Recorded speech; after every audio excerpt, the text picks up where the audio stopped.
Hello दोस्तों, pre mix में आप सभी का स्वागत है एक बार फिर। और देखते ही देखिए कितना 30वां एपिसोड आ चुका है हमारे प्री मिक्स का 2019 के लिए जो चल रहा है। एंड आज आप सबके लिए 5+ मतलब कि हो सकता है शायद एक बोनस सवाल भी मिले। ठीक है दोस्तों, तो चलो शुरू करते हैं। आपके लिए सवाल 5 सवाल एंड फ्री कोर्सेज का जमकर फायदा उठाइए। जीएस कंप्लीट हो रहा है, करंट अफेयर चल रहा है, प्रीलिम्स मेंस का एंड मेंस के उसमें तो 10-10 आर्टिकल्स की समरी आपको दी जा रही है।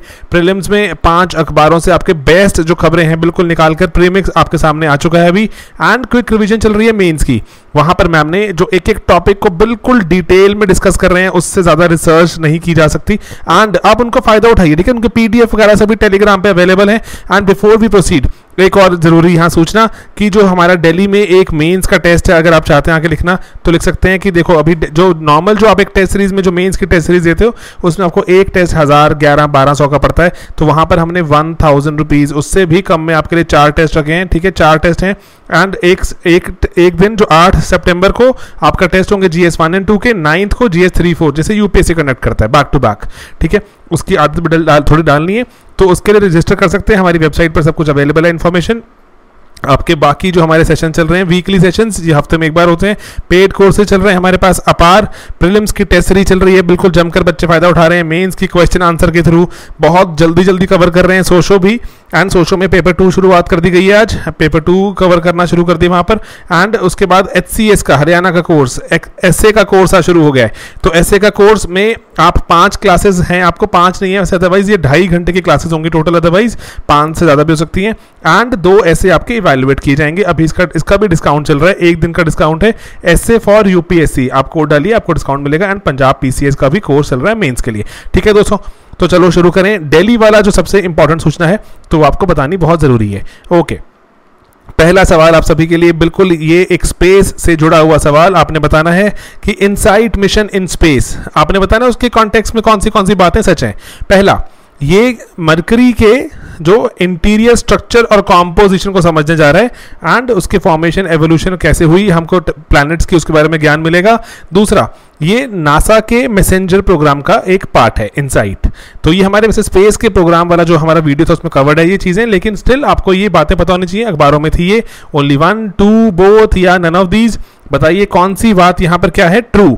इस पर आपका आंसर क्या है दोस्तों, पॉज कर सकते हैं। एंड आंसर इज यहां पर नन ऑफ द अबव, कुछ भी करेक्ट नहीं है। क्योंकि जो इनसाइट मिशन है, अगर यहाँ पे बात करें जो इनसाइट मिशन की पर्टिकुलरली, तो ये हमारा मिशन कहाँ जा रहा है, ये हमारा कौन से ग्रह के बारे में जानने, मार्स के बारे में जानने जा रहा है। विकिपीडिया में बहुत अनंत इंफॉर्मेशन अवेलेबल है डिस्कवरी प्रोग्राम के बारे में भी, क्योंकि डिस्कवरी प्रोग्राम एंड उसके साथ जुड़े हुए जैसे न्यू फ्रंटियर्स एंड उसके बाद न्यू हॉराइजन प्रोग्राम, तो ये एक बहुत ही अच्छी एक शीट है, वहां पर विकिपीडिया से ही हमने बोरो करी है। वहां पर ये पूरी टाइमलाइन गिवन है आपको कि ना कैसे 2018 तक पहुंचते। ओसाइरिस रेक्स बहुत ही इंपॉर्टेंट मेंस के पॉइंट से अगर आप देखें, आप जूनो मेंस में पूछा जा चुका है, न्यू हॉराइजन प्री में पूछा जा चुका है, एंड बहुत सारे और मैसेंजर पूछा जा चुका है प्री में। तो आपको ये सब पता होने चाहिए कि वेरियस जो और आने वाले टाइम में कौन से आ रहे हैं, इन पर नजर रखिए। किसी ने हमें कमेंट में पूछा भी था कि कैसे नजर रखें। This is one of the easiest ways कि ये यहाँ जो चीजें लिखी है इनके बारे में थोड़ा तो जान लें कि डिस्कवरी प्रोग्राम, न्यू फ्रंटियर्स क्या क्या चीजें हैं। ऑलराइट, चलो अगला सवाल है यूएन हैबिटेट पर। इस पर रिपोर्ट भी आई थी, तो यूएन हैबिटेट पे हमने एक मेंस का भी टॉपिक डिस्कस किया था, स्लम्स वाला। तो आपने बताना है उससे जुड़ी हुई बातें, यूएन हैबिटेट के कॉन्टेक्स्ट में कौन सी बातें यहाँ पर ट्रू हैं। पहला, यहाँ पर ये जो यूएन हैबिटेट है, जो ह्यूमन सेटलमेंट प्रोग्राम है, ये यूएन एजेंसी है for human settlements and sustainable urban development. ठीक है जी, ऑलराइट, क्या ये बात सही है। दूसरा, 1976 में यूएन हैबिटेट बनाया गया था, जो आफ्टर आउटकम ऑफ जो यूएन कॉन्फ्रेंस हुई थी, हैबिटेट 1 कहते हैं जिसको, वैंकूवर कनाडा में। एंड उसके बाद जो यूएन हैबिटेट का जो अभी मैंडेट चल रहा है कि उसने करना क्या है, वो जो कहाँ डिसाइड किया गया था, new Delhi India 1995। And UN habitat के हेडक्वार्टर्स कहाँ पर हैं, वियना। आपने बतानी है इसमें से कौन सी बातें करेक्ट हैं, 1, 2, 3, 4 या सभी की सभी करेक्ट हैं। ठीक है दोस्तों, तो यहाँ मार्क कीजिए, यूएन हैबिटेट पर जानना जरूरी है। जैसे बहुत से प्रोग्राम्स आते हैं फूड को रिलेटेड, जो स्लम्स को लेके, इंडिया के लिए तो बहुत ज्यादा जरूरी है। इन पे सवाल पूछता है यूपीएससी मेंस में, प्री में। तो जितना इस पर जानो उतना कम, क्योंकि एग्जाम में जाके you and up being very baffled कि ये कहाँ से सवाल पूछ लिए, ठीक है। तो इसीलिए जरूरी है थोड़ा डिटेल में जाके पूछें। एंड इसका करेक्ट आंसर इज ओनली 1, क्योंकि ये 1976 में कॉन्फ्रेंस हुई थी, लेकिन it was not established there, it was established उसके 2 साल बाद 78 में। जरूरी है जानना कब एस्टैब्लिश हुई चीजें जो इंपॉर्टेंट है। न्यू दिल्ली में कोई मीटिंग नहीं हुई, इस्तांबुल में 1996 में मीटिंग हुई थी, वहां पे हैबिटेट 2 एजेंडा डिसाइड किया गया। एंड उसके बाद इनका वियना में हेडक्वार्टर नहीं है, गरीब हमारी जैसी ही कंट्री है एक और, कीनिया, नैरोबी, कीनिया के जो कैपिटल, वहां पर इनके हेडक्वार्टर्स हैं, ठीक है दोस्तों। तो ये आपके लिए कुछ बिल्कुल चुनिंदा खबरें, जो चुनिंदा जो चीजें पता होनी चाहिए आपको हैबिटेट के रिगार्डिंग, वो यहाँ पर हमने आपके लिए लगा दी। इसको प्लीज एक बार रीड कर लीजिए, टेलीग्राम ग्रुप पर आपको ये PDF मिल जाएगा। देन अपनी एक एक्सरसाइज अभी एक न्यूज में है, पिच ब्लैक। आपने बताना है पिच ब्लैक के रिगार्डिंग कौन सी यहाँ पर जो स्टेटमेंट करेक्ट है, ठीक है, ट्रू बतानी है। पहली, ये बाय एनियल एक वॉरफेयर एक्सरसाइज है जो रॉयल ऑस्ट्रेलियन एयरफोर्स करती है। दूसरा, ये बाय एनुअल एक वॉरफेयर एक्सरसाइज है जो रॉयल ऑस्ट्रेलियन एयरफोर्स करती है। या तीसरी, ये बाय एनियल जो वॉरफेयर एक्सरसाइज है जो थाई एयरफोर्स करती है। या फिर ये एक एनुअल वॉरफेयर एक्सरसाइज है जो कि थाई एयरफोर्स करती है। अगर मैं आपको यहाँ पे थोड़ा क्लैरिटी के लिए बता दूं, बाय एनियल होता है 2 साल में एक बार, 2 सालों में एक बार। बाय एनुअल क्या होता है, 1 साल में 2 बार, मतलब 6-6 महीने में होने वाला। तो ये ऐसी चीजें करके यूपीएससी ने बहुत बार हमें यहाँ पर ठगने की ट्राई की है, इसीलिए इन चीजों पर थोड़ा सा खास ध्यान बनाए रखेंगे। तो बताओ इसमें करेक्ट आंसर क्या है। एंड इसका करेक्ट आंसर इज पहला वाला, बाय एनियल, 2 साल में एक बार होती है। एंड ये न्यूज में क्यों है, इंडिया ने भी पार्टिसिपेट किया था, तो ये रॉयल ऑस्ट्रेलियन एयरफोर्स कराती है कंडक्ट। एंड इस 16 नेशन ने पार्टिसिपेट किया, इंडिया ने भी पार्टिसिपेट किया, इंडिया के बहुत से कुछ जो इंपॉर्टेंट हमारे एयरक्राफ्ट हैं वो भी गए, ठीक है। तो हमें पता होना चाहिए ऑस्ट्रेलिया में कहां पे होती है, डार्विन एंड टिंडल के जो बेसिस हैं वहां पर ये ऑर्गेनाइज की जाती है, ठीक है दोस्तों। एक और सवाल यूपीएससी ने पूछा हुआ है आप सबके लिए सामने, क्योंकि यूपीएससी कभी कभी सवाल भी रिपीट करता है, हर साल देखा जाता है 1 से 2 सवाल तो रिपीट होते हैं, तो हमें उन पर नजर बनाए रखनी जरूरी है। टेस्ट सीरीज में भी हम ट्राई कर रहे हैं आपको कुछ ना कुछ जो सवाल जो प्रीवियसली आ चुके हैं, अभी रेलिवेंट हैं, उनको पूछते रहें ताकि आपकी और पकड़ मजबूत हो जाए सब्जेक्ट्स पर। पहला आपको सवाल क्या है, जो कॉन्टेक्स्ट क्या है, डीलिमिटेशन कमीशन। आपने बताना है डीलिमिटेशन कमीशन के हिसाब से कौन सी स्टेटमेंट्स यहाँ पे करेक्ट है। पहला करेक्ट या इनकरेक्ट देखेंगे अभी क्या पूछेंगे। पहला है यहाँ पे जो डीलिमिटेशन कमीशन के जो भी ऑर्डर्स आएंगे वो कोर्ट में चैलेंज किए जा सकते हैं, कैन बी चैलेंज्ड। दूसरा, जो भी ऑर्डर्स आएंगे डीलिमिटेशन कमीशन के, इनको जब लोकसभा या फिर जिस भी स्टेट असेंबली में रखा जाएगा वहां पर वो इनको मॉडिफाई नहीं कर सकते, कैन नॉट मॉडिफाई। जो भी डीलिमिटेशन कमीशन ने बोल दिया वो इनको मानना पड़ेगा। कौन सी स्टेटमेंट्स यहाँ पर क्या है, इनकरेक्ट, इस पर नजर बनाए रखें। इनकरेक्ट या करेक्ट क्या पूछा है, 1, 2, बोथ या नन ऑफ दीज, ठीक है दोस्तों। तो बताइए इसका करेक्ट आंसर। एंड इसका right answer is 1 only, that is it can not be challenged. ये जो डीलिमिटेशन कमीशन के जो वर्डिक्ट आता है वो कोई भी कोर्ट में चैलेंज नहीं किया जा सकता, नाइदर किसी असेंबली में। तो ये वाली स्टेटमेंट जो सही हो गई, ये स्टेटमेंट हो गई गलत, तो आंसर हमारा हुआ 1 ओनली, ठीक है दोस्तों। तो अगला हमारा है एक सवाल, बेसिक सा सवाल, 2050 प्लेटफॉर्म, ये किस चीज से जुड़ा हुआ है, 2050 प्लेटफॉर्म इज रिलेटेड टू। पहला, ये एक आईएमएफ का एक विजन है। आईएमएफ ने रिसेंटली डिक्लेयर किया कि वो चाहते हैं 2020 से 2050 के बीच में ग्लोबल इकोनॉमी 3 गुना हो जाए। दूसरा, ये इंडियन गवर्नमेंट का प्लान है जो कि पूरे एशिया को इंफ्रास्ट्रक्चर से चाहती है कनेक्ट करना 2050 में। जैसे चाइना ने शुरू कर दिया जो अपना belt and road initiative, India कह रहा है हम 2050 प्लेटफॉर्म बनाएंगे।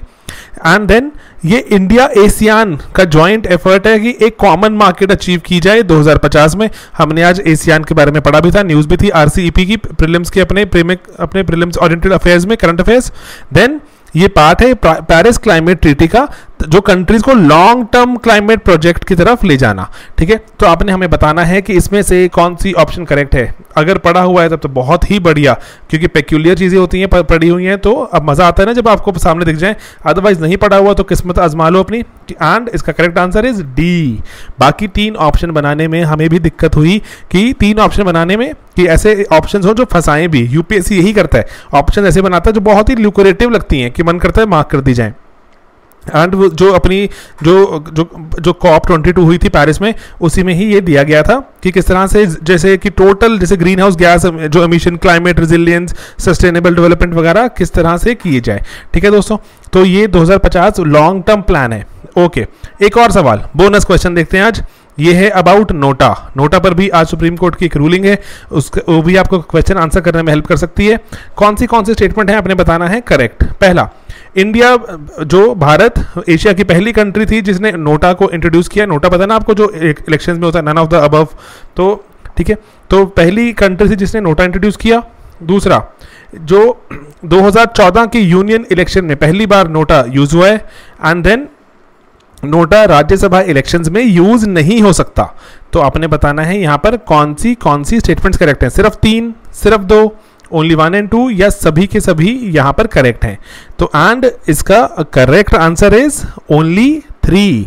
ठीक है, इंडिया पहला कंट्री नहीं था, बांग्लादेश था, एंड 2014 की यूनियन इलेक्शन नहीं, उसके पहले ही आ गया था। अदरवाइज नोटा जो एज सच जो एग्जिस्ट करता था नोटा, वो तो कागज, जैसे आपको पता है एक जो रोपा में 49O करके एक सेक्शन है, वहां पर आप पहले भी मंगवा सकते थे। कागज मंगवाकर आप जो वहां पर जो ऑफिसर होते हैं, प्रिजाइडिंग ऑफिसर, उनको दिखाकर आप अकॉर्डिंगली नोटा आप जो कर सकते हो, कि पहले भी कर सकते हैं। अब तो बटन लगना शुरू हो गया। नोटा का बटन होता है ऐसा, क्रॉस लगा होता है, उस पर आप प्रेस कर दीजिए। आपको कोई भी कैंडिडेट पसंद नहीं है, लेकिन नोटा के पसंद ना पसंद होने से कोई इलेक्शन रिजल्ट पे फर्क नहीं पड़ता। सिंपल ये पता लगता है कि लोगों को कैंडिडेट पसंद ही नहीं आए। ठीक है, एंड रिसेंटली सुप्रीम कोर्ट ने, आज हमने पढ़ा भी, रूलिंग दी है कि राज्यसभा इलेक्शंस में नोटा यूज नहीं हो सकता। ठीक है, सिर्फ डायरेक्ट इलेक्शंस में होगा, इनडायरेक्ट में नहीं होगा। ठीक है दोस्तों, तो ये हमारे पास से आपके लिए कुछ बिल्कुल चुनिंदा सवाल।